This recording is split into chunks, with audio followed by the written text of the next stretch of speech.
చాలామంది క్లినిక్ వచ్చి డాక్టర్ గారు రాత్రి చాలా భుజం నొప్పి వచ్చిందండి, ఎడం భుజం నొప్పి వస్తే గుండె నొప్పికి సంకేతం అంటారు కదా, అందుకని వెంటనే మేము వెళ్ళి డాక్టర్ గారిని కలిసాము. హాస్పిటల్కి వెళ్ళి ఈసీజీ ఈకో అన్నీ తీయించుకున్నామండి. డాక్టర్ గారు గుండెకి ఏమీ సమస్య లేదు, అది మజిల్ పెయినే, భుజం నొప్పి, మీరు వెళ్ళి ఫిజియోథెరపీ చేయించుకోండి అని చెప్పారండి. అందుకని వచ్చామండి అని చెప్తారు. అయితే మరి ఏది గుండె నొప్పి ఏది మజిల్ పెయిన్ అనేది మనం ఏ రకంగా నిర్ధారించుకోవాలని అనుకుంటే, గుండె నొప్పి అనుకోండి, ఒకవేళ గుండె నొప్పి అన్నా లేకపోతే ఏదైనా విజరల్ పెయిన్ అంటే అది కిడ్నీ అవ్వచ్చు, లివర్ అవ్వచ్చు, ఈ పెయిన్లు కాన్స్టెంట్గా వస్తూ ఉంటాయి.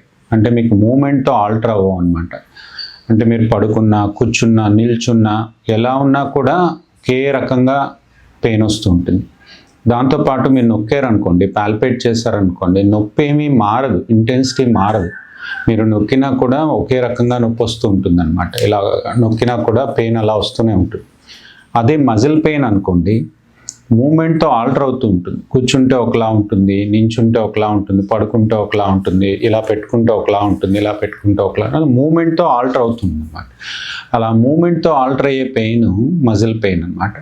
అలాగే మీరు నొక్కారనుకోండి, నొక్కితే కొన్ని మెకానికల్ పెయిన్స్ అయితే చాలా సూదింగ్గా ఉంటాయి. డాక్టర్ గారు అలా నొక్కితే బాగుందండి అంటారు.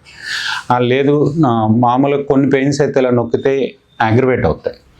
అవి ఒక రకంగా రెడ్ సైన్స్ కింద అన్నమాట.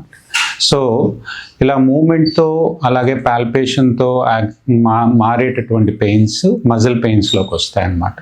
ఈ రకంగా మనం అది హార్ట్ పెయినా మజిల్ పెయినా అనేది డిఫరెన్షియేట్ చేసుకోవాలి. కానీ ఒక కేవియట్, మీకు కనుక అలవాట్లు ఉంటే, ఒక స్మోకింగ్ కానీ డ్రింకింగ్ లాంటి అలవాట్లు ఉంటే, మీరు ఛాతీ నొప్పి వచ్చినా, ఎడం భుజం నొప్పి వచ్చినా కూడా మీరు ఎటువంటి అశ్రద్ధ చేయకుండా వెంటనే వెళ్ళి టెస్టులు చేయించుకోండి డాక్టర్ గారిని కలిసి. సో రూల్ అవుట్ చేసుకోవడం చాలా చాలా ముఖ్యం అనమాట. ఎందుకంటే స్మోకింగ్ అలవాటు ఉన్న వాళ్ళకి హార్ట్ ఎంతో టైం ఇవ్వదు. సో అందుకని రూల్ అవుట్ చేసుకోవాలి, వెంటనే అశ్రద్ధ చేయకూడదు. మీకు మా కంటెంట్ నచ్చితే సబ్స్క్రైబ్ చేయడం మర్చిపోకండి. Thank you so much.